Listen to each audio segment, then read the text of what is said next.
E o Flamengo entrou na briga com o Palmeiras pelo volante Alan, que pertence ao Atlético Mineiro. O vídeo de hoje do canal do Nicola traz mais novidades sobre essa história e fala sobre Claudinho e Malcom. Como é que anda a situação dos dois depois que a FIFA prorrogou o período de liberação para atletas estrangeiros que atuam na Ucrânia e na Rússia para jogarem em outros países? Preciso te atualizar sobre a dívida do São Paulo com o Rogério Ceni. Tem saída de um jogador do Corinthians. Te falo sobre o primeiro reforço do Vasco para a metade do ano, além de uma série de outras novidades. Você não perde por esperar.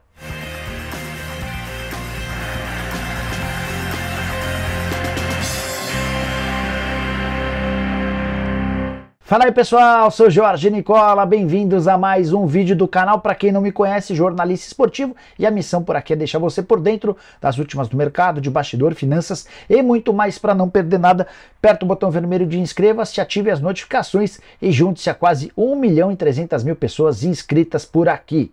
Bora começar contando que todo esse conteúdo é um oferecimento de BetBoom. Tô colocando na tela os jogos de Libertadores e Sul-Americana nessa terça-feira. Os únicos representantes brasileiros nessa terça-feira na Libertadores são Atlético Mineiro e Atlético Paranaense, que se enfrentam em Minas Gerais. Vou de Galo. Já na Sul-Americana, 3 brasileiros em ação. Tem Goiás e Universitário, para mim dá Goiás. América e Defensa e Justiça, para mim da América. Além de Puerto Cabelo e São Paulo, o tricolor vence. E você é bom de palpite, gosta de futebol? Então pega agora mesmo o link que está no comentário fixo, faça seu cadastro na BetBoom e não esqueça de usar o código Nicola para ter direito a 100% de bônus no valor do seu depósito. Boa sorte, lembrando que você precisa ter mais de 18 anos e jogar sempre com responsabilidade. Bora começar o vídeo com o tradicional giro de notícias, e a primeira informação é sobre o Vasco, que entrou no Z4 do Campeonato Brasileiro depois da vitória do Cuiabá por 1-0 contra o Cruzeiro nessa segunda-feira em Minas Gerais. O único gol da partida foi marcado pelo Daverson e o resultado deu uma mexida grande na tabela de classificação. O Cuiabá pulou para o 14º lugar com 7 pontos conquistados, jogando o Vasco para 17º na zona de rebaixamento com 6 pontos e empurrando o Corinthians para o 18º lugar. O Timão, que já estava no Z4, se afundou ainda mais. Corinthians é o antepenúltimo com apenas 5 pontos conquistados. Bora falar sobre o Botafogo, que desistiu de um voo fretado para chegar ao Peru, palco do confronto de quinta-feira contra o César Vallejo pela Sul-Americana. A alegação de John Textor é de que o orçamento anda meio limitado no Botafogo, que vai precisar viajar até o Peru e voltar ao Brasil em voo comercial, certamente tornando o traslado muito mais complicado e demorado. Para completar o giro de notícias, contar que Soteldo teve dificuldades ao desembarcar no Chile. Santos enfrenta na quarta-feira o Audax italiano em jogo da Sul-Americana e desembarcou nessa segunda no Chile, mas o Peixe não sabia que cidadãos venezuelanos precisam de visto para entrar no Chile. Um grande equívoco do departamento de futebol do Peixe. O que aconteceu? Os atletas do Santos foram todos liberados e se dirigiram ao hotel, enquanto o Soteldo foi barrado na imigração, correndo o risco de ter de voltar ao Brasil. Muitas horas depois, graças também à ajuda do governo federal brasileiro em contato com o governo do Chile, o Soteldo acabou liberado e vai estar à disposição do Odair Hellmann para a partida da próxima quarta-feira. Quero falar sobre os desdobramentos do fim de semana trágico, mais um no Campeonato Espanhol, tendo como pivô o Vinícius Júnior, que é sempre alvo de ataques racistas por lá. A repercussão não poderia ter sido pior para o Campeonato Espanhol em todo o mundo. Vários atletas importantes, incluindo aí jogadores brasileiros e de outros países, se manifestaram a favor do Vinícius Júnior.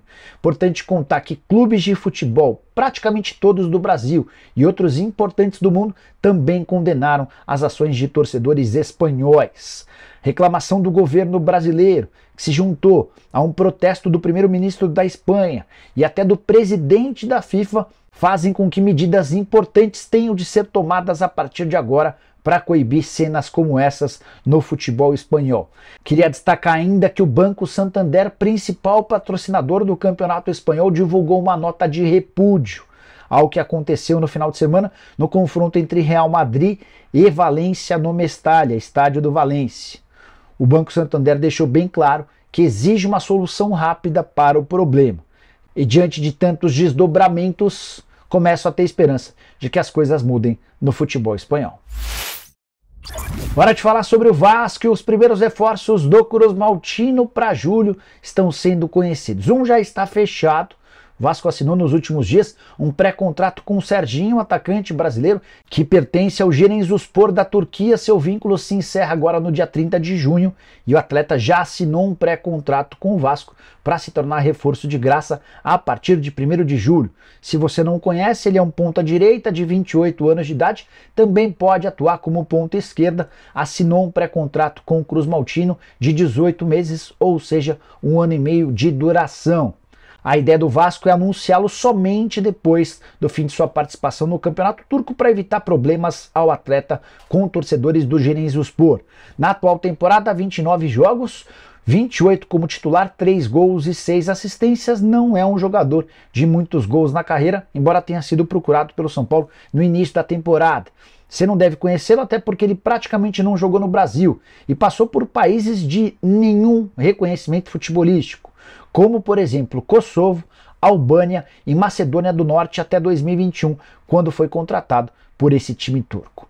E é possível que o segundo reforço do Vasco também venha do Giresunspor. Trata-se de Campuzano. Esse volante argentino pertence ao Boca Juniors e está emprestado até a metade do ano. O Vasco tenta avançar nas tratativas. Confesso para vocês que aguardava por nomes melhores, de mais impacto. 777 até agora não emplacou. Bora de notícia importante: o Palmeiras não está mais sozinho na briga pelo volante Alan, que pertence ao Atlético Mineiro.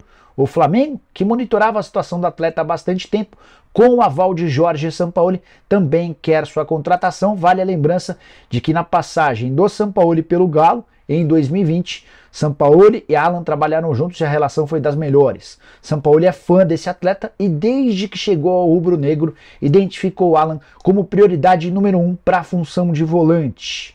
Não há proposta oficial na mesa do Galo, mas essa oferta deve aparecer nos próximos dias. O Flamengo estava trabalhando em outras frentes, já contratou, você sabe, o Luiz Araújo, do Atlanta United, atacante de lado de campo, 10 milhões de dólares. Tem negociações avançadas com De La Cruz, meio atacante que pertence ao River Plate. Entre jogador e Flamengo está tudo certo, agora o Flá tenta se acertar com o River Plate. No momento seguinte, vai iniciar tratativas com o Atlético Mineiro para tentar a contratação do Alan. Essa demora para o início das conversas tem a ver com a recuperação do jogador. Você sabe que o Alan sofreu um problema nas costas e não tem atuado. Flamengo, que busca pelo menos 5 contratações para metade do ano. Entre os nomes que eu já citei, queria acrescentar o de Rossi, goleiro argentino que pertence ao Boca Juniors. Ele tem um pré-contrato assinado com o rubro-negro e se apresenta a partir de 1º de julho. Bora de novidade importante envolvendo o Claudinho e Malcom, 2 jogadores que vivem sendo especulados em clubes brasileiros. Cheguei a contar para vocês alguns dias atrás da vontade do Claudinho em se mudar para o Palmeiras. O negócio não avançou porque os representantes do Claudinho, que estiveram na Rússia para conversar com os dirigentes do Zenit, ouviram que o clube russo não tem a intenção de negociar. Em relação ao Malcom, velho sonho do torcedor do Corinthians e de outros clubes importantes no Brasil, mas a informação importante tem a ver com uma novidade envolvendo a FIFA. Você deve ter lido ou ouvido que a FIFA prorrogou a permissão para que atletas estrangeiros que atuam na Rússia e na Ucrânia fiquem fora do país. Esse acordo, que se encerrava agora na metade do ano, foi prorrogado até junho de 2024. Mas existe uma regrinha importante. Isso só vale para jogadores que não tenham renovado seu contrato com clubes russos e ucranianos desde março de 2022. Foi exatamente o que o Claudinho e o Malcom fizeram. Eles estenderam seus contratos recentemente com o Zenit, ou seja, não estão liberados a deixar o Zenit de graça de forma temporária até a metade do ano que vem. Para deixarem o Zenit, vão precisar da aprovação dos seus dirigentes. Se deu ruim para Claudinho e Malcom, podemos dizer que Pedrinho, hoje no Atlético Mineiro, Maicon no Corinthians, Vitão no Internacional, Balbuena também no Corinthians, além de Júnior Moraes, que não faz parte dos planos do Timão. Todos esses atletas vinculados a clubes ucranianos e russos estão liberados para fecharem com quem bem entender até a metade do ano que vem. Bora de informação exclusiva, quero contar para vocês que o São Paulo começou a negociar recentemente com o Rogério Ceni uma série de dívidas que o tricolor tem para com o ex-treinador. Aí você deve estar pensando, mas Nicola, faz tempo que o Rogério Ceni foi demitido. Pois é, mais de um mês. Ceni havia sido dispensado em 19 de abril, a gente já está no dia 23 de maio. Até agora, São Paulo não começou a fazer o pagamento da multa rescisória. Vale a lembrança de que o contrato do Ceni previa o pagamento de 3 salários. Ou seja, São Paulo deve 2 milhões e 100 mil reais ao ex-treinador. Mas não é só isso. Nos 18 meses em que trabalhou para o São Paulo, o Ceni viu o tricolor atrasar pagamentos de salários e premiações. Valores não foram revelados, mas dá para dizer que o São Paulo hoje deve mais do que 3 milhões de reais a Rogério Ceni. O tricolor pediu no início das tratativas com o Ceni recentemente um desconto. Ceni já deixou bem claro que não abate em um centavo aquilo que tem a receber. Agora o São Paulo tenta convencer o Ceni a receber toda essa grana de forma parcelada com o máximo de prestações possíveis para tentar diminuir o impacto no fluxo de caixa. Bora fechar o vídeo para falar sobre saída no Corinthians. Tenho contado para vocês sobre a necessidade alvinegra em reformular o elenco e se livrar de jogadores veteranos com salários altos. O primeiro que pode deixar o timão é Cantillo, volante colombiano contratado por 15 milhões de reais junto ao Júnior Barranquilla, completamente fora dos planos desde a chegada do Vanderlei Luxemburgo. Ele ainda foi para o banco de reserva sem ter entrado na estreia do Lucha, derrota para o Independente Del Valle. Nos outros jogos nem sequer foi relacionado.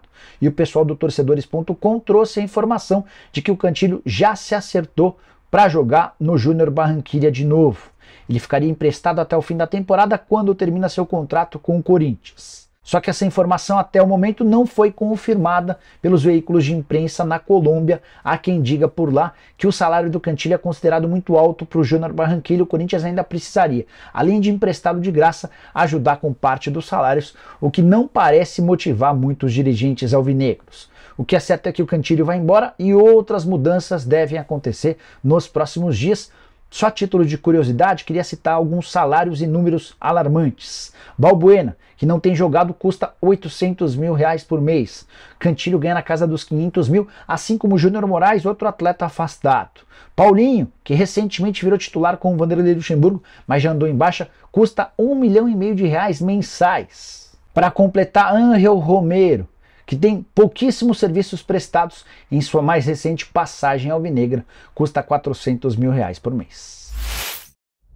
Bom, pessoal, eram essas as informações que eu queria dividir com vocês no vídeo de hoje. Quem curtiu, deixa like, se inscreve no canal, a gente volta à tarde com mais notícias para deixar você sempre muito bem informado. Abraço, tchau!